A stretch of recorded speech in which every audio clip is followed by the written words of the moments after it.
সূরা বাকারা 189 নম্বর আয়াতে কারিমা আপনাদের সামনে তেলাওয়াত করলাম। এই আয়াতে আল্লাহ তাআলা বলেন, ইয়াসআলুনাকা আনিল আহিল্লাহ, তারা আপনাকে নতুন চাঁদ সম্পর্কে জিজ্ঞাসা করে। নতুন চাঁদ, কুল হিয়া মাওয়াকিতু লিন-নাসি ওয়াল হজ, আপনি বলেন নতুন চাঁদ মানুষের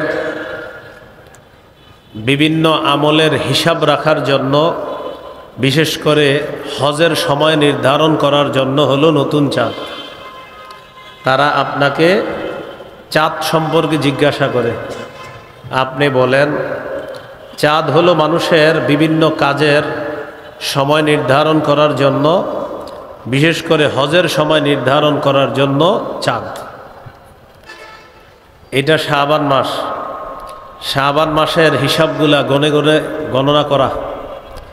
নবীজি শাবান মাসের হিসাব গুরুত্ব সহকারে রাখতেন। আবু দাউদের হাদিস 2325 নম্বর হাদিস।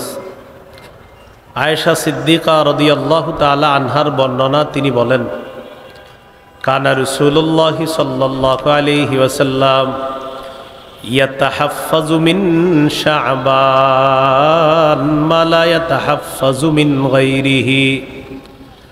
রাসূলুল্লাহ সাল্লাল্লাহু আলাইহি সাল্লাম অন্যান্য মাসের চাইতে শাবান মাসের হিসাব গুরুত্ব সহকারে রাখতেন।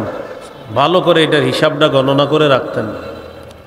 সুম্মা ইয়াসুমু লিরুইয়াতি রমাদান, এরপর রমজানের চাঁদ দেখে রোজা রাখতেন। ফাইন গুম্মা আলাইহি ফাআদ্দা সালাসিনা ইয়াওমান সুম্মা সামা, আকাশ যদি মেঘাচ্ছন্ন হতো তাহলে তিনি 30 দিন গণনা করেন। এই 30 দিন গণনা করার পর এরপর রোজা রাখতেন। আকাশ মেঘাচ্ছন্ন হলে 30 দিন গণনা করতেন শাবান মাস, তারপর রোজা রাখতেন। তাহলে শাবান মাসের হিসাব রাখতেন অন্যান্য মাসের চেয়ে বেশি। রমজানের চাঁদ দেখে রোজা রাখতেন। শাবান মাসের শেষের দিকে যদি আপনার মেঘাচ্ছন্ন হয় আকাশ, তো তিনি কয়দিন গণনা করতেন? 30 দিন গণনা করে তারপর রোজা রাখতেন। এখন তো মাশাআল্লাহ চাঁদের ব্যাপারে আর অতটা সমস্যা হয় না। এখন কত প্রযুক্তি বের হয়েছে, আল্লাহ তাআলা আমাদের জন্য সহজ করে দিয়েছেন। এখন এই হলো আপনার শাবান মাসের হিসাবগুলা রাখবো। কথা হলো কেন হিসাব রাখবো? গণনা করে। আমাদের নবীজি হিসাব রাখতেন গুরুত্ব সহকারে, তাই আমরাও রাখবো। তাহলে একটা সুন্নাহ আদায়ের সওয়াব হয়ে যাবে। রমজান মাসের চাঁদ দেখব আমরা, চাঁদ দেখে রোজা রাখব। সহিহ বুখারীর বর্ণনা, قال رسول الله صلى الله عليه وسلم صوموا لرؤيته وافطروا لرؤيته, তোমরা চাঁদ দেখে রোজা রাখো, চাঁদ দেখে ঈদ করো। فإن غبي عليكم فأكملوا عدة 30 يوما, যদি তোমাদের কাছে আকাশ মেঘাচ্ছন্ন হয় তাহলে 30 দিন পুরা করবা। তো চাঁদ দেখে রোজা রাখবা, চাঁদ দেখে ঈদ করবা। এ হলো আমাদের 1 নাম্বার করণীয়। সামনে রমজান মাস আসবে, চাঁদ দেখব আমরা। 2 নাম্বার করণীয়, চাঁদ দেখে দোয়া পড়া। তিরমিজির হাদিস 3451 নম্বর হাদিস। তলহা রাদিয়াল্লাহু তাআলা আনহুর বর্ণনা, তিনি বলেন, রাসূলুল্লাহ সাল্লাল্লাহু আলাইহি সাল্লাম যখন চাঁদ দেখতেন তখন এই দোয়াটি পড়তেন, আল্লাহুম্মা আহিল্লাহু আলাইনা বিল ইয়ুমনি ওয়াল ঈমান ওয়াস সালামাতি ওয়াল ইসলাম রব্বি ওয়া রাব্বুকাল্লাহ। পড়ি আমরা, আল্লাহুম্মা আহিল্লাহু আলাইনা বিল ইয়ুমনি ওয়াল ঈমান ওয়াস সালামাতি ওয়াল ইসলাম রব্বি ওয়া রাব্বুকাল্লাহ। আমরা চাঁদ দেখার পরে এই দোয়াটা পড়ব। তিন নাম্বার করণীয়, রমজান মাস শুরু হয়ে যাবে যে ওই রাতে আমরা তারাবির সালাত আদায় করব। রমজান শুরু হয়ে যাবে ওই রাতে আমরা তারাবির সালাত আদায় করব। নাসাইর বর্ণনা 2106 নম্বর হাদিসের বর্ণনা, قال رسول الله صلى الله عليه وسلم إذا كان أول ليلة من شهر رمضان فتحت أبواب الجنة وغلقت أبواب النار। রমজানের প্রথম রাত যখন শুরু হয় জান্নাতের সবগুলা দরজা খুলে দেওয়া হয়, জাহান্নামের সবগুলা দরজা বন্ধ করে দেওয়া হয়। প্রথম রাত যখন শুরু হলো, ওয়াসুফিদাতিশ শায়াতিন, শয়তানকে শিকলে বন্দি করা হয়, শয়তানকে শিকলে বন্দি করা হয়।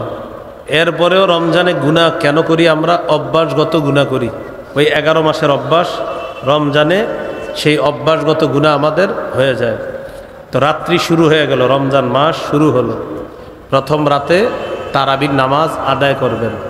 সহিহ বুখারীর বর্ণনা 1902 নম্বর হাদিস, 1902, قال رسول الله صلى الله عليه وسلم من قام رمضان إيمانا واحتسابا غفر له ما تقدم من ذنبه। রাসূলুল্লাহ সাল্লাল্লাহু আলাইহি ওয়াসাল্লাম বলেন, যে ব্যক্তি ঈমানের সাথে এবং সওয়াবের আশায় রাতের বেলা সালাত আদায় করবে, রমজানে রাতের বেলা সালাত আদায় করবে, তারাবির সালাত আদায় করবে, অতিরিক্ত নামাজগুলা পড়বে, তার আগের সবগুলা গুনাহ মাফ করে দেওয়া হবে। তাহলে প্রথম রাতে 3 নাম্বার করণীয় আমাদের কি পড়া? তারাবি। 1 নাম্বার আমরা চাঁদ দেখব, 2 নাম্বার দোয়া পড়ব, 3 নাম্বার তারাবি পড়ব, 4 নাম্বার কোরআন তেলাওয়াত করা, তারাবির নামাজে কোরআন তেলাওয়াত করা। 21 নম্বর পারা শুরু হয়েছে সূরা আনকাবুতের 45 নম্বর আয়াত দিয়ে। আল্লাহ তাআলা বলেন, উতলু মা উহিয়া ইলাইকা মিনাল কিতাবি ওয়া আকিমিস সালাহ। উতলু মা উহিয়া ইলাইকা মিনাল কিতাব, নবী আপনার কাছে কিতাবের যে ওহী আসে এটা আপনি তেলাওয়াত করেন। আমাদের নবীকে আল্লাহ তেলাওয়াত করার হুকুম করলেন, আমরা তেলাওয়াত করব। বলি ইনশাআল্লাহ। নিয়মিত 3টি আমল করার চেষ্টা করব সবাই। কয়টি? নিয়মিত মরণ পর্যন্ত, যতদিন আমাদের শরীর ঠিক থাকবে, সুস্থ থাকব, সুস্থ মস্তিষ্কে আমরা দুনিয়াতে আল্লাহ যতদিন আমাদেরকে রাখবেন, নিয়মিত কয়টি কাজ অবশ্যই করার চেষ্টা করব। বলেন, কোরআন তেলাওয়াত, 5 ওয়াক্ত নামাজ, সাধ্য অনুযায়ী দান সদকা, 1 নাম্বার, 2 নাম্বার, 3 নাম্বার দান সদকা। সূরা ফাতিরের 30 নম্বর আয়াতে আল্লাহ বলেন, 29-30 নম্বর আয়াতে আল্লাহ বলেন, ইন্নাল্লাযীনা ইয়াতলুনা কিতাবাল্লাহ ওয়া আকামুস সালাহ ওয়া আনফাকু মিম্মা রাযাকনাহুম সিররাও ওয়া আলানিয়াহ ইয়ারজুনা তিজারাতান লান তাবুর। নিশ্চয়ই যারা কোরআন তেলাওয়াত করবে, ওয়া আকামুস সালাহ, নামাজ কায়েম করবে, ওয়া আনফাকু মিম্মা রাযাকনাহুম সিররাও ওয়া আলানিয়া, যারা গোপনে প্রকাশ্যে আল্লাহর রাস্তায় দান করবে, ইয়ারজুনা তিজারাতান লান তাবুর, তারা এমন ব্যবসার কামনা করে যে ব্যবসায় কোনো লস নাই, লাভ আর লাভ, যে ব্যবসা কখনো ধ্বংস হবে না। নিয়মিত কোরআন তেলাওয়াত, নিয়মিত 5 ওয়াক্ত নামাজ, নিয়মিত আল্লাহর রাস্তায় দান করা, এর 1 নাম্বার উপকার, এই ব্যবসায় কোনো লস নাই। 2 নাম্বার উপকার, লিইউয়াফিয়াহুম উজুরাহুম, আল্লাহ যেন তাদেরকে পরিপূর্ণ প্রতিদান দান করেন। আল্লাহ এই 3 গুণ সম্পন্ন মানুষকে পরিপূর্ণ প্রতিদান দিবেন। 3 নাম্বার, ওয়ায়াজিদাহুম মিন ফাদলি, আল্লাহ তাদেরকে আপন অনুগ্রহ, ইয়াজিদাহুম তাদেরকে বৃদ্ধি করে দিবেন, ভরপুর দান করবেন, প্রতিনিয়ত তাদেরকে অনুগ্রহ বাড়াইতেই থাকবেন আল্লাহ তাআলা। তাহলে নিয়মিত কয় আমল? কোরআন তেলাওয়াত, 5 ওয়াক্ত নামাজ, আর সাধ্য অনুযায়ী দান সদকা করা। আল্লাহ তৌফিক দান করেন। তাহলে আমাদের 4 নাম্বার কাজ কোরআন তেলাওয়াত করা। তারাবিতে 1 খতম কোরআন পড়ার চেষ্টা করা, না পারলে অন্তত সূরা যেগুলা মুখস্থ আছে এগুলা দিয়ে তারাবির সালাত আদায় করা। তারাবির নামাজ 20 রাকাত পড়বেন। সাহাবায়ে কেরামের ঐক্য মতে তারাবি 20।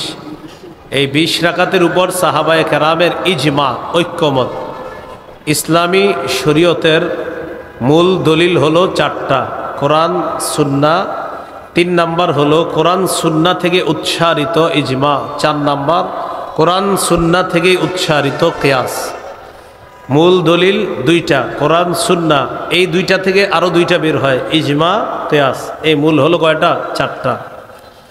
তারাবির নামাজ 20 রাকাত, এটা সাহাবায়ে কেরামের ইজমা, ঐক্যমত।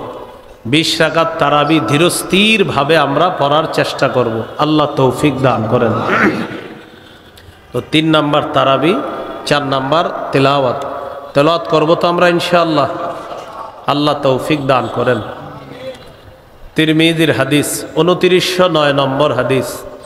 قال رسول الله صلى الله عليه وسلم خيركم من تعلم القرآن وعلمه। রাসূলুল্লাহ সাল্লাল্লাহু আলাইহি সাল্লাম বলেন, তোমাদের মধ্যে সর্বোত্তম ওই ব্যক্তি যে কোরআন শিখে অন্যকে শিখায়। তিরমিজির 2910 নম্বর হাদিস। قال رسول الله صلى الله عليه وسلم من قرأ حرفا من كتاب الله فله به حسنة والحسنة بعشر أمثالها। যে ব্যক্তি কোরআনের একটি অক্ষর উচ্চারণ করবে, তেলাওয়াত করবে, পড়বে, আল্লাহ তাআলা তার আমলনামায় 10টি নেকি লিপিবদ্ধ করে দিবেন। কয়টা নেকি? কয় নেকি? আবার সুবহানাল্লাহ পড়েন, আবার পড়েন। এই হাদিসটা যতবার শুনছেন জীবনে ততবার কি পড়ছেন? সুবহানাল্লাহ পড়ছেন। কিন্তু এই সুবহানাল্লাহ পড়ার পর কোরআন পড়া ধরছেন কয়জনে? এই যে শুনলেন, 1 অক্ষর বললে কয় নাকি? এরপরে সাথে সাথে কি পড়ছি আমরা? এটার সওয়াব আছে। এখন সুবহানাল্লাহ তো পড়লাম, কিন্তু এটা পড়ার পরে কোরআন পড়া শুরু করছেন কারা? না হলে 500 বার সুবহানাল্লাহ পড়ছেন এই হাদিসটা শুনে, 500 মাহফিল আপনার জীবনে, বা কারো 50টা, কারো 100টা মাহফিলে এইটা শুনছেন। এটা কমন, এই বিষয়ে বলা হয় প্রায় মাহফিলে, যে কোরআনের একটা অক্ষর বললে 10 নেকি। আমরা সবাই পুরা ফাটায় ফেলছি সুবহানাল্লাহ পড়ে, হ্যাঁ, কিন্তু কয়জন পড়া শুরু করলাম কোরআন? আল্লাহ আমাদের সকলকে সুবহানাল্লাহ বলার পাশাপাশি যেই কারণে সুবহানাল্লাহ পড়লাম ওইটা যেন নিয়মিত চর্চা করতে পারি, আল্লাহ তৌফিক দান করেন। মনে থাকবেন ইনশাআল্লাহ। এইগুলো 4 নাম্বার। 5 নাম্বার, সাহারির সময় উঠা তাহাজ্জুদ পড়বেন 8 রাকাত। কয় রাকাত তাহাজ্জুদ পড়বেন? তাহাজ্জুদ নবীজির 12 মাসের আমল। নবীজি 12 মাস 8 রাকাত তাহাজ্জুদ পড়তেন। তারাবি হলো রমজানের আলাদা আমল। তারাবি 20 রাকাতের উপর সাহাবায়ে কেরামের ঐক্যমত। এটা প্রথম রাতে পড়বেন। সাহারির সময় যেহেতু আল্লাহ আপনাকে উঠিয়ে দিবেন, এই জন্য সাহারির সময় 8 রাকাত তাহাজ্জুদ পড়বেন। দেখেন এই কথাটা বুখারীর বর্ণনা, যে নবী 12 মাস 8 রাকাত তাহাজ্জুদ পড়তেন। অতএব আল্লাহ যেহেতু আপনাকে সাহারির সময় উঠাবেন, আপনি 8 রাকাত তাহাজ্জুদ পড়েন। না পারলে 6 রাকাত, না পারলে 4 রাকাত, না পারলে 2 রাকাত। 2 রাকাত যেন আপনার না ছুটে, 2 রাকাত যেন না ছুটে। মনে থাকবে তো ইনশাআল্লাহ। তিরমিজির হাদিস, 2616 নম্বর হাদিস।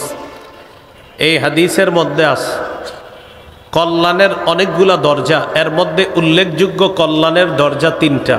কল্যাণের উল্লেখযোগ্য দরজা কয়টা? 3টা। এক নাম্বার সৌমু জুন্না, এক নাম্বার কল্যাণের দরজা হলো রোজা রাখা। দুই নাম্বার ওয়াসসাদাকাতু তুতফিউল খতিআ কামা ইউতফিউল মাউন নার, সদকা গুনাহকে এমনভাবে মিটিয়ে দেয় যেমন পানি আগুনকে নিভিয়ে দেয়। সদকা গুনাহকে এমনভাবে মিটিয়ে দেয় যেমন পানি আগুনকে নিভিয়ে দেয়। তাহলে এটা হলো দুই নাম্বার কল্যাণের দরজা। কল্যাণের তিন নাম্বার দরজা ওয়াসসালাতুর রাজুলি মিন জাওফিল লাইল, রাতের বেলা তাহাজ্জুদ পড়া। আল্লাহ আমাদের সকলকে কল্যাণের এই তিনটা দরজা অবলম্বন করার তৌফিক দান করেন। বলেন তো কল্যাণের উল্লেখযোগ্য অন্যতম দরজা কয়টা? এক, রোজা। দুই নাম্বার সদকা। তিন নাম্বার তাহাজ্জুদ। এক নাম্বার রোজা, দুই নাম্বার সদকা, তিন নাম্বার তাহাজ্জুদ। মনে থাকবেন ইনশাআল্লাহ। তাহলে রমজানের 5 নাম্বার কাজ, সাহারির সময় উঠে 8 রাকাত তাহাজ্জুদ নামাজ পড়ব। 8 রাকাত না পারলে 6 রাকাত, 6 রাকাত না পারলে 4 রাকাত, 4 রাকাত না পারলে অন্তত 2 রাকাত, 2 রাকাত যেন ছুটে না যায়। আল্লাহ তৌফিক দান করেন। এইগুলো 5 নাম্বার আমল। 6 নাম্বার করণীয়, সাহারি খাবেন। কেউ নিজের পালোয়ানগিরি সাজাইতে চায় না যে আপনি আগামীকাল বলবেন আমি না খায়া রোজা রাখছি, এরকম দরকার নেই। আপনি খাইয়েই রোজা রাখেন। আমাদের নবী সাহারি খেয়ে রোজা রাখতেন, অতএব আপনিও খায়া রাখেন। সহিহ বুখারীর বর্ণনা 1921 নম্বর হাদিস। এই হাদিসের বর্ণনাকারী যায়েদ ইবনে সাবিত রাদিয়াল্লাহু তাআলা তিনি বলেন, তাসাহহারনা মা রাসূলিল্লাহি সাল্লাল্লাহু আলাইহি ওয়াসাল্লাম, আমরা রাসূলুল্লাহ সাল্লাল্লাহু আলাইহি সাল্লামের সাথে সাহরি খেয়েছি। আমরা রাসূলুল্লাহ সাল্লাল্লাহু আলাইহি সাল্লামের সাথে সাহরি খেয়েছি। সহিহ বুখারীর 1923 নম্বর হাদিস, 1923। এই হাদিসের মধ্যে আছে قال رسول الله صلى الله عليه وسلم تسحروا فإن في السحور بركة। নবীজি বলেন তোমরা সাহরি খাও, সাহরির মধ্যে বরকত আছে। অন্য বর্ণনায় নবীজি বলেন হালুম্মু ইলাল গাদাইল মুবারক, আসো তোমরা বরকতপূর্ণ খাদ্যের দিকে আসো। সাহারিকে নবী বরকতপূর্ণ খাদ্য বললেন। নবীজি বললেন আসো তোমরা বরকতপূর্ণ খাদ্য, এটাতে অংশগ্রহণ করার জন্য তোমরা আসো। এই জন্য আমরা সাহারি খাবো। সাহারি একটু বিলম্বে খাওয়া, আর ইফতার প্রথম সময়ে খাওয়া, তাড়াতাড়ি। আজ্জিলুল ইফতার ওয়া আখিরুস সাহুরা, তোমরা ইফতার একটু তাড়াতাড়ি করবা আর সাহারি একটু দেরি করে করবা, যেন শারীরিক শক্তিটা ভালো থাকে। সাহারিতে অবশ্যই খেজুর খাবেন। ইলিশ মাছ, গরুর গোস্ত, মাছ, মুরগি যা খান সাথে খেজুর খাবেন। কেন? ক্বালা রাসূলুল্লাহ সাল্লাল্লাহু আলাইহি ওয়াসাল্লাম নি'মা সাহুরুল মুমিনি আত-তাম, নবীজি বলেন সাহরিতে খেজুর খাওয়া এটা মুমিনের জন্য কতই না উত্তম খাদ্য, খেজুর খাওয়া সাহরিতে। তাহলে সাহরির সময় মুমিন খেজুর খাওয়া এটা উত্তম খাদ্য। এমনিও প্রতিদিন সকালবেলা 7টা খেজুর খাওয়ার চেষ্টা করবেন। এমনি নর্মালি প্রতিদিন 7টা খেজুর খাবেন সকালে, যদি পারেন আজওয়া খেজুর 7টা খাবেন সকালে। লা ইয়াদুররুহু সুম্মুন, আজওয়া খেজুর যদি 7টা খান, বিষও যদি আপনার পেটে কেউ দেয়, বিষও আপনার ক্ষতি করবে না। আবার আপনি খায়েন না বিষ, মানে এটা একটা গুরুত্ব বুঝাইল হাদিসের মধ্যে। আপনি খেজুর 7টা খায়া আবার বিষ খায়েন না। তো বলছিলাম নিয়মিত খেজুর খাবেন। খেজুর, মধু, কালিজিরা এগুলো ঘরে রাখবেন সব সময়। খেজুর, মধু, কালিজিরা এগুলো ঐতিহ্য। বাচ্চাকে যতটুকু পারেন নিয়মিত একটু একটু খেজুর খাওয়াবেন সন্তানদেরকে। মেধা বাড়বে, মেধা ভালো থাকবে। আল্লাহ আমাদেরকে কথাগুলো মনে রাখার তৌফিক দান করেন। গর্ভবতী স্ত্রীকে খেজুর খাইতে দিবেন। দেখেন ঈসা আলাইহিস সালাতু ওয়াস সালামের আম্মা মারিয়াম তিনি যখন গর্ভবতী হলেন, আল্লাহ তাআলা তাকে এক গাছের নিচে বসায়া দিলেন। বললেন তুমি এখান থেকে পানি পান করবা আর গাছের খেজুর খাইবা। বলেন তো আল্লাহ কোন খাদ্যটা নির্বাচন করেছেন? খেজুর। তাহলে খেজুর কত খাদ্য ছিল, কিন্তু আল্লাহ কোন খাদ্য নির্বাচন করছে? খেজুর। এখান থেকে বোঝা যায় গর্ভবতী নারী যারা, তাদেরকে খেজুর দিবেন। এরা খায় তেঁতুল, পরে মেধা নষ্ট হয় বাচ্চার। হ্যাঁ, তেঁতুল খাইলে তো মেধাই নষ্ট হবে। খাবেন খেজুর, মেধা বাড়বে। সন্তান আপনার স্ত্রীর পেটে থাকলে তেঁতুল খাইতে দিবেন না, খেজুর খাইতে দিবেন। আল্লাহ কথাগুলো গুরুত্ব সহকারে মনে রাখার তৌফিক দান করেন।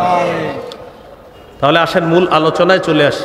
সাহারিতে কি খাবো আমরা? সব খাবারের পাশাপাশি খেজুর খাবো তো ইনশাআল্লাহ। আল্লাহ তৌফিক দান করেন। হাদিসে আসছে, ইন্নাল্লাহা ওয়া মালাইকাতাহু ইউসাল্লুনা আলাল মুতাসাহহিরিন। যারা সাহরি খায় তাদের উপর আল্লাহ রহমত নাজিল করেন। ফেরেশতারা তাদের জন্য আল্লাহর কাছে দোয়া করে, আল্লাহ যারা সাহরি খাইতে এখন সাহরি খাবে তাদেরকে আপনি মাফ করেন, তাদেরকে মাফ করেন, তাদেরকে মাফ করেন। এই হলো রমজানের আমাদের 6 নম্বর কাজ, সাহরি খাওয়া। 7 নম্বর, সাহরি খাওয়ার পর রোজা শুরু হয়ে গেল আপনার একটু পরে, মানে সাহরির সময় শেষ হলে আপনার রোজা শুরু হয়ে যাবে। এখানে একটা বিষয় মনে রাখবেন, সাহরি খাওয়ার পর যদি দেখেন এখনো আধা ঘন্টা সময় আছে, ওই সময় তাহাজ্জুদ পড়তে পারবেন। সাহরি খাওয়ার পরে দেখছেন কয় ঘন্টা আছে? আধা ঘন্টা বা 20 মিনিট বা 10 মিনিট আছে, তো 10 মিনিট থাকলে অন্তত 4 রাকাত বা 2 রাকাত পড়তে পারেন। 20 মিনিট থাকলে আশা করি ইনশাল্লাহ আপনি 4-6 রাকাত পড়তে পারবেন। আর 30 মিনিট থাকলে আশা করি 8 রাকাত পড়তে পারবেন।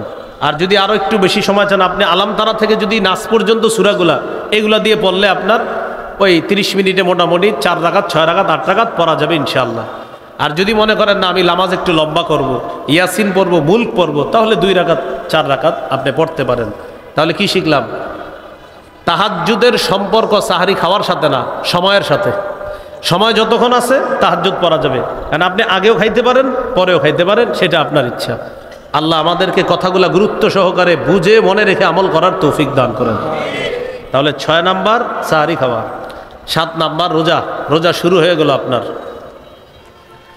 বুখারীর বর্ণনা 1901 নম্বর হাদিস, 1901। قال رسول الله صلى الله عليه وسلم من صام رمضان إيمانا واحتسابا غفر له ما تقدم من ذنبه। কোনো ব্যক্তি যদি ঈমানের সাথে সওয়াবের আশায় একটি রোজা রাখলো, মনে করেন ঈমানের সাথে সওয়াবের আশায় রোজা রাখলো দিনের বেলা, তার আগের গুনাহগুলো মাফ করে দেওয়া হবে। তিরমিজির 614 নম্বর হাদিস, قال رسول الله صلى الله عليه وسلم الصوم جنة حصينة। রোজা হলো জাহান্নাম থেকে বাঁচার জন্য মজবুত ঢাল, মজবুত ঢাল। জাহান্নাম থেকে বাঁচার জন্য মজবুত ঢাল হলো রোজা। মনে থাকবেন ইনশাআল্লাহ।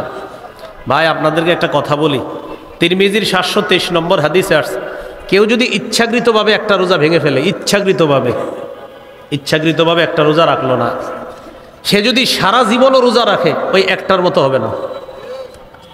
যদিও কাফারা 60টা রোজা, কিন্তু আপনি রাখলেন 60টা মনে করেন, কিন্তু নবীজি বলেন এটা তো একটা নিয়ম, এটা নিয়ম করা হলো যে একটা কাফারা, যে মোটামুটি তোমার একটা পানিশমেন্ট, এটা কাফারা, পানিশমেন্ট মানে এটা একটা তোমার কাফারা হয়ে গেল। কিন্তু একটা ব্যক্তি যদি একটা রোজা ইচ্ছাকৃতভাবে ভাঙে, যে না রাখে, সারা জীবনের রোজাও যদি সে রাখে, যুগের পর যুগ রোজা রাখবে, একটার ঘাটতি পূরণ হয় না। যদিও 60টা কাফারা আছে, কিন্তু কি একটার ঘাটতি পূরণ হওয়া সম্ভব না। এই জন্য রোজা কেউ ভাঙেন না, আল্লাহর হস্তে কেউ রোজা ভাঙবো না, বলেন ইনশাআল্লাহ। এই হলো 7 নাম্বার, রোজা রাখবো। 8 নাম্বার দান করা। সহিহ বুখারীর 6 নম্বর হাদিসের বর্ণনা, কানা রাসূলুল্লাহি সাল্লাল্লাহু আলাইহি ওয়াসাল্লাম আজওয়াদান নাস ওয়া কানা আজওয়াদা মা ইয়াকুনু ফি রমাদান হিনা ইয়ালকাহু জিবরিল। এই পৃথিবীতে যত মানুষ আছে সব মানুষের মধ্যে সর্বশ্রেষ্ঠ দানশীল ছিলেন মুহাম্মদ সাল্লাল্লাহু আলাইহি সাল্লাম। রমজান মাসে নবীজির দান করাটা আরো বেড়ে যেত, এজন্য আমরা দান করব।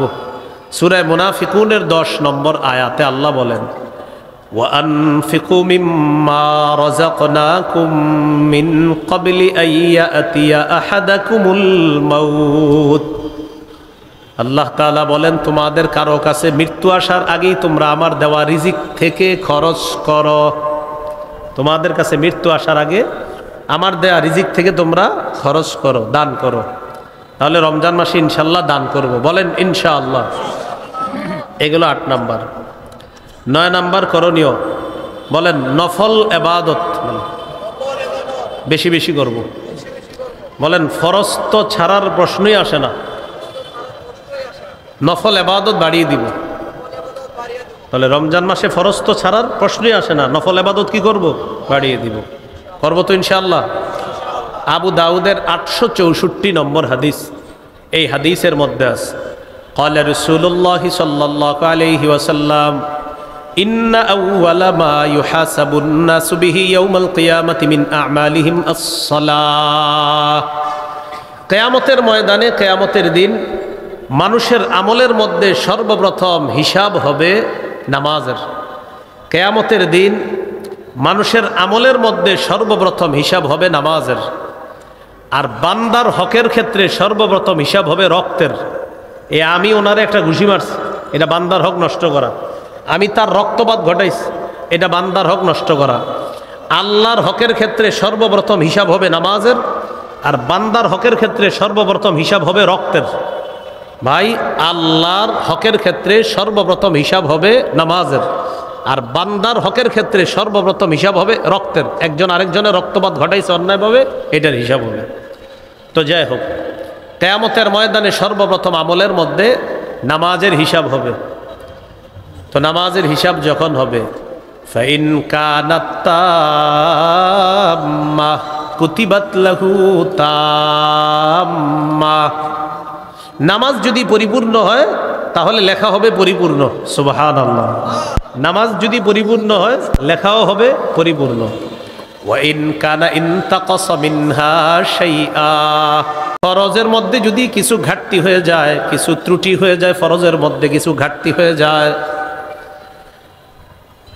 ফরজ নামাজের মধ্যে আমাদের দ্বারা অসতর্কতা বশত কিছু অলসতা যদি হয়ে যায়, এই ফরজের ঘাটতি যদি হয়ে যায়, ইয়াকুলু রব্বুনা তাবারাকা ওয়া তাআলা লিমালাইকাতিহি, আল্লাহ তাআলা ফেরেশতাদেরকে বলবেন, উনজুরু ফি সালাতি আবদি, আল্লাহ ফেরেশতাদেরকে বলবেন আমার বান্দার নামাজগুলোর প্রতি একটু লক্ষ্য করো, দেখো তো আমার বান্দার নামাজের মধ্যে নফল ইবাদত কেমন আছে, এগুলো একটু দেখো।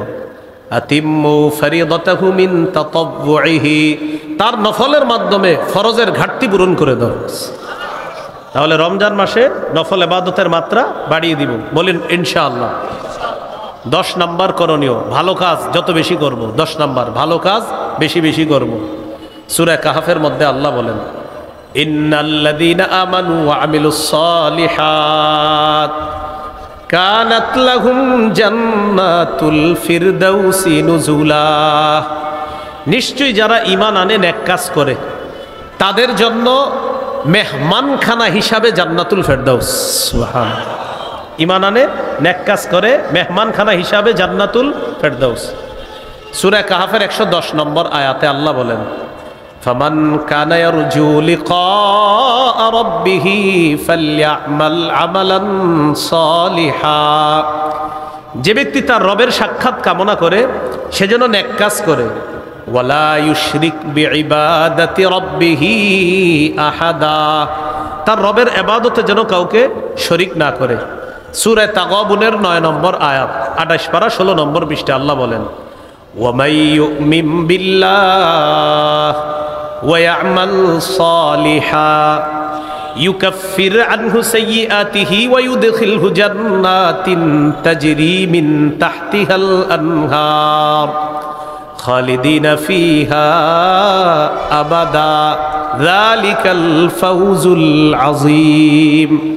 যারা আল্লাহকে বিশ্বাস করে নেক কাজ করে, আল্লাহ তার আগের সমস্ত গুনাহগুলো মিটিয়ে দিবে, মাফ করে দিবে, সব মাফ করে দিবে। তাকে এমন বাগান সমূহে প্রবেশ করাবেন যেই বাগানের পাদদেশ দিয়ে নহর সমূহ ঝর্ণা ধারা প্রবাহিত হবে, সেথায় তারা চিরকাল অবস্থান করবে।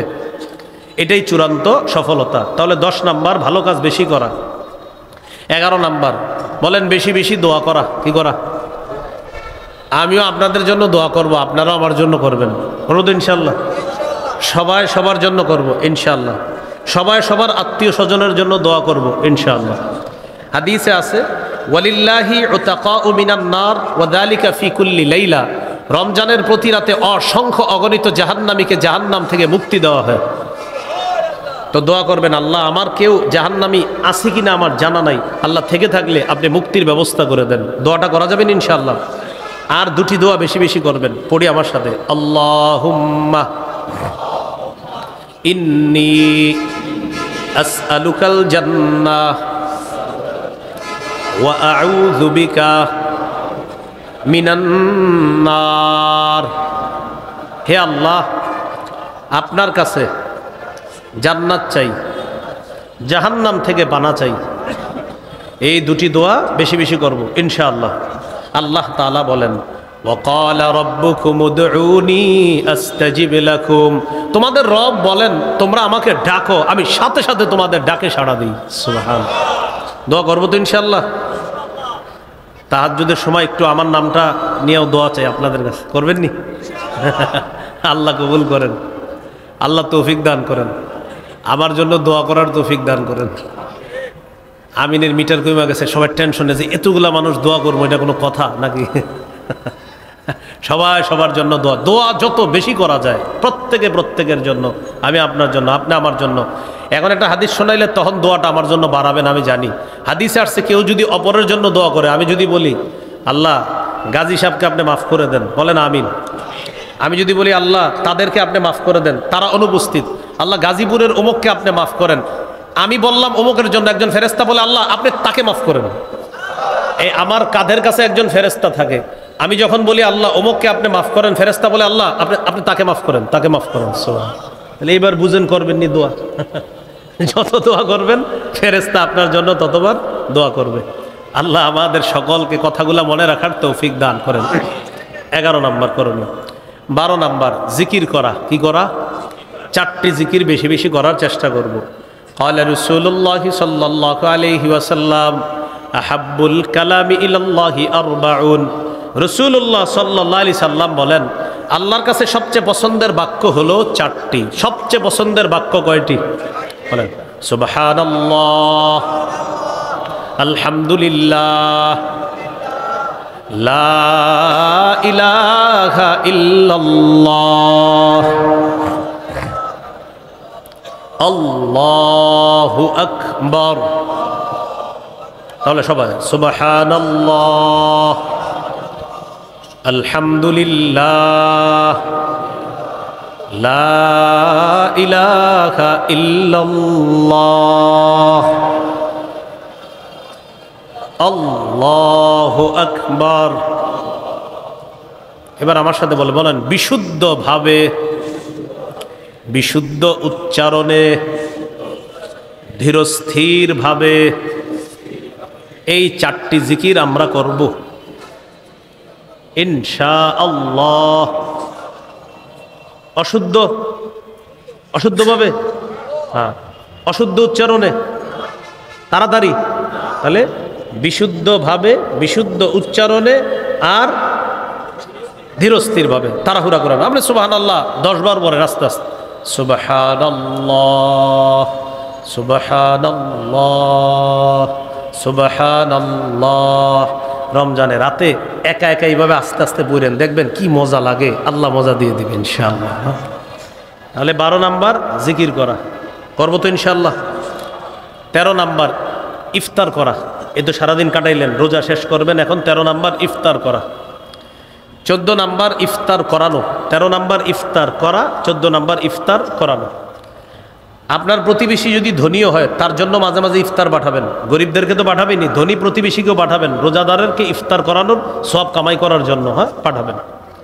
তাহলে 13 ইফতার করা, 14 ইফতার করানো। 15 নাম্বার ইফতারের সময় দোয়া করা। তিরমিজির 3598 নম্বর হাদিসের বর্ণনা। ক্বালা রাসূলুল্লাহি সাল্লাল্লাহু আলাইহি ওয়াসাল্লাম সালাসাতুন লা তুরাদ্দু দাওয়াতুহুম। 3 ব্যক্তির দোয়া ফেরত দেওয়া হয় না। 1 নাম্বার আস-সাইমু হাত্তা ইফতিরা। রোজাদার যখন ইফতারের সময় দোয়া করে, তার দোয়া ফেরত দেওয়া হয় না। 2 নাম্বার ওয়াল ইমামুল আদিল। ন্যায়পরায়ণ পুরুষ শাসকের দোয়া ফেরত দেওয়া হয় না। ন্যায়পরায়ণ পুরুষ শাসকের দোয়া ফেরত দেওয়া হয় না। 3 নাম্বার ওয়া দাওয়াতুল মাজলুম। মাজলুমের দোয়া ফেরত দেওয়া হয় না। 3 ব্যক্তির দোয়া ফেরত দেওয়া হয় না। রোজাদারের দোয়া। 2 নাম্বার ওই ব্যক্তির দোয়া যে ন্যায়পরায়ণ পুরুষ শাসকের দোয়া। 3 নাম্বার মাজলুমের দোয়া ফেরত দেওয়া হয় না। তাহলে আমরা সবাই সবার জন্য দোয়া করবো তো ইনশাআল্লাহ। দোয়ার নিয়ম হলো প্রথমে নিজের জন্য করবেন, এরপরে যারা আপনজন তাদের জন্য, এরপরে যারা আপন তাদের জন্য, এরপরে যারা তাদের জন্য, এরপর অন্যদের জন্য। আর মনে রাখবেন, অনুপস্থিত যারা তাদের জন্য যতবার দোয়া করবেন ফেরেশতা আপনার জন্য ততবার দোয়া করবে। আল্লাহ আমাদেরকে কথাগুলা মনে রাখার তৌফিক দান করেন। 16 নাম্বার ইতিকাফ করা, 17 নাম্বার লাইলাতুল কদর তালাশ করা। লাইলাতুল কদর বললাম 17 নম্বরে, আর 16 বললাম ইতিকাফ করা শেষ দশকে।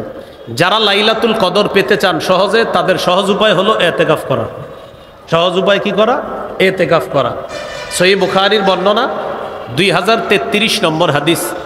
এই হাদিসের মধ্যে আসছে রাসূলুল্লাহ সাল্লাল্লাহু আলাইহি সাল্লামের স্ত্রী আয়েশা সিদ্দিকা রাদিয়াল্লাহু তাআলা আনহা বলেন, কানা রাসূলুল্লাহ সাল্লাল্লাহু আলাইহি ওয়াসাল্লাম ইয়াতাকিফু ফিল আশরিল আওয়াখিরি মিন রমাদান। রাসূলুল্লাহ সাল্লাল্লাহু আলাইহি সাল্লাম রমজানের শেষ দশকে ইতিকাফ করতেন। আর ইতিকাফ করলে 17 নাম্বার লাইলাতুল কদরটা সহজে পেয়ে যাবেন।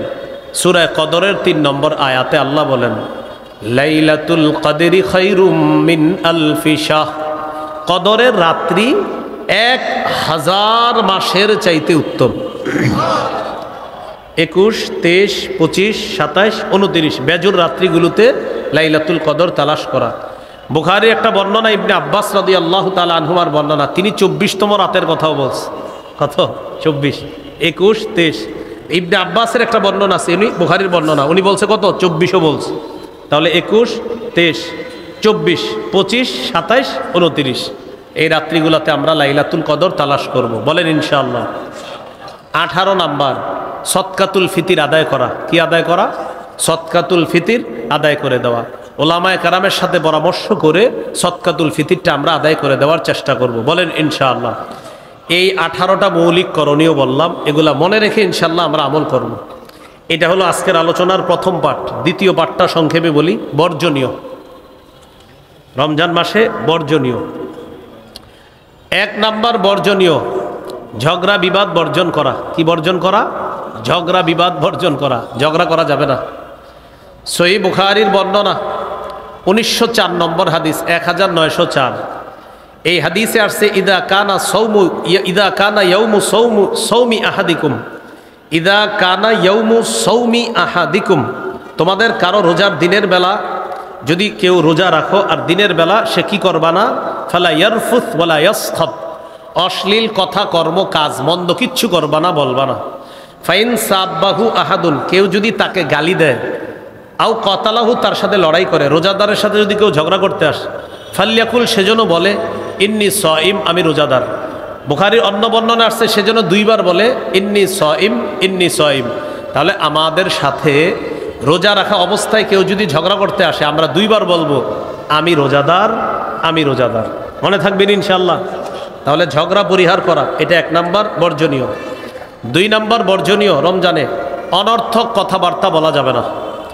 সহিহ বুখারীর 2477 নম্বর হাদিস, রাসূলুল্লাহ সাল্লাল্লাহু আলাইহি সাল্লাম বলেন, ইন্নাল্লাহা কারিহা লাকুম সালাসা।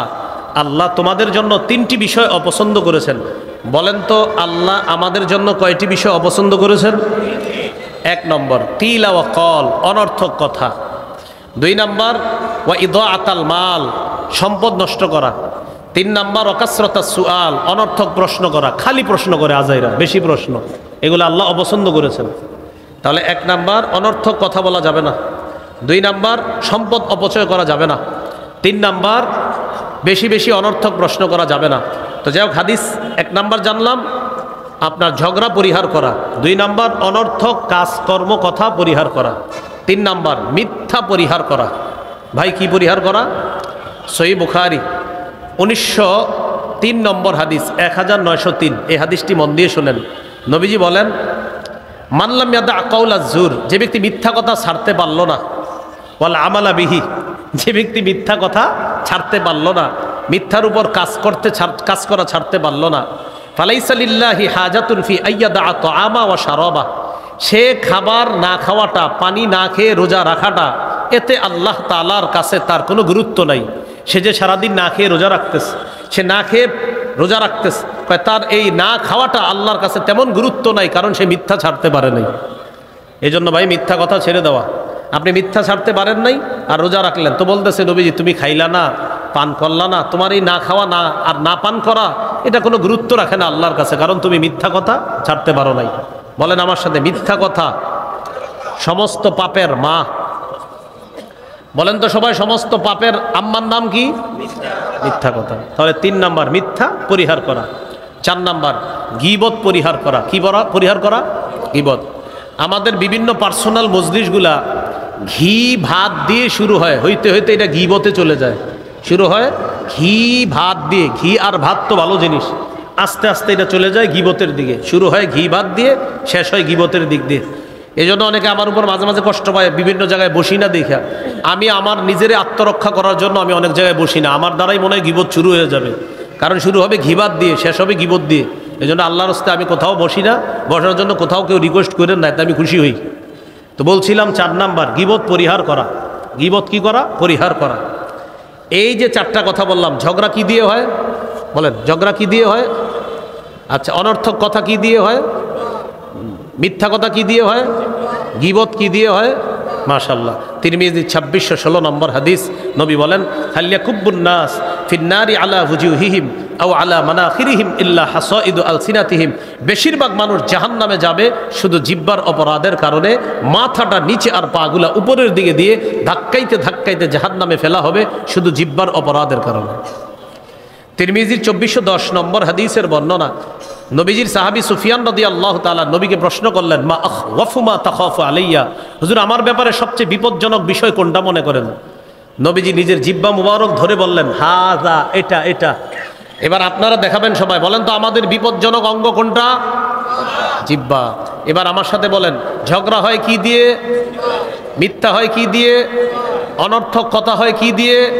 গীবত হয় কি দিয়ে? মানুষ বেশিরভাগ জাহান্নামে যায় কোন অঙ্গের কারণে? তাহলে জিহ্বা আজকে দিয়ে নিয়ন্ত্রণ করা। তাহলে বলেন এই রমজানে, বলেন খানা থেকে জিহ্বাকে বিরত রাখার পাশাপাশি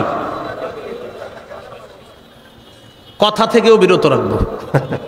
অর্থাৎ অনর্থক কথা, মিথ্যা কথা, গীবত, এগুলা থেকেও কি রাখবো? বিরত থাকবো ইনশাআল্লাহ। হ্যাঁ, আল্লাহ তৌফিক দান করেন। 5 নাম্বার বর্জনীয় লৌকিকতা বর্জন করা। আমি সব করব একমাত্র কার জন্য? আল্লাহর জন্য। আল্লাহ রোজার পুরস্কার দিবে, নিজে আল্লাহ দিবেন। হ্যাঁ, আল্লাহ বলেছেন ইল্লা সিয়াম ফাইন্নাহু লি ওয়া আনা আজজি বিহি। রোজা ছাড়া অন্যান্যগুলার সওয়াব লেখা হয়ে যায়, রোজার প্রতিদানটা আমি দিই, কারণ রোজা বান্দা আমার জন্য রাখে। 6 নাম্বার অপচয় করব না। আমরা কি করব না ভাই? অপচয় করা থেকে আমরা বেঁচে থাকব। এই 6টা হলো বর্জনীয়, 18টা করণীয় বললাম। এটি কিন্তু মৌলিক কথা, আপনাদের মসজিদের খতিব সাহেবরা আরও বলবেন। তাহলে মৌলিক 18টা করণীয়, 6টা বর্জনীয় বললাম, 18 আর 6 24টা। আজকে এই পর্যন্তই। আল্লাহ আমাদের সকলকে যে কথাগুলো শুনলাম বললাম আমরা সবাই যেন আমল করতে পারি, আল্লাহ তৌফিক দান করেন। পাশাপাশি আমি এখন ওঠার পর সবাই যেন আমার সাথে সাথে যাইতে পারেন, এরকমও দোয়া করবো। তো আপনারা 2-1 জন উঠে শুরু করছেন, বসেন সবাই, বসেন। হ্যাঁ, সবাই বসেন। এই যারা দাঁড়িয়ে আছেন আপনারাও নড়বেন না, আপনারা এইভাবে দাঁড়িয়ে থাকেন, আপনারাও পরের আলোচকের আলোচনা শুনবেন। আপনারা দাঁড়াইছেন কেন? এই যে আপনারাও বসেন, সবাই বসেন। হ্যাঁ, সবাই বসে যান। এই ভাই আপনারাও বসে যান, আলোচক তো রয়ে গেছে, আরও মাহফিল শেষ হয়নি। হ্যাঁ, কতগুলো আসছে, বসে যান, আপনারা বসেন। ওরা যেই পরিমাণ, এই পরিমাণ থাকলেও তো হুজুরের শ্রোতা কতুড়ি অনেকগুলা হয়ে যায় না? তো এই পরিমাণ, এর মধ্যে অনেকগুলা মনে হয় বাইরে গিয়ে চা খাইতেছে, এরা বসলেও কিন্তু অনেক শ্রোতা হয়ে যায়। আপনারা কিন্তু কেউ নড়বেন না, আল্লাহর রাস্তে এই মজলিসটা নষ্ট করবেন না। যে যেইভাবে আছেন থাকেন। আরও দিক নির্দেশনামূলক আলোচনা করবে ওলামা একরাম। রমজান বিষয়ে আমি তো মৌলিক কথা বলছি, গুরুত্বপূর্ণ আলোচনা আরও বাকি আছে, হয়তো ওলামা একরাম বলবেন। আল্লাহর রাস্তে আমরা কেউ নড়ব না, চড়ব না। যারা দাঁড়িয়ে আছি দাঁড়িয়ে থাকবো, যারা বসে আছি বসে থাকবো। আমরা আল্লাহর রাস্তে আলোচনাগুলো শুনে যাব। আসসালামু আলাইকুম।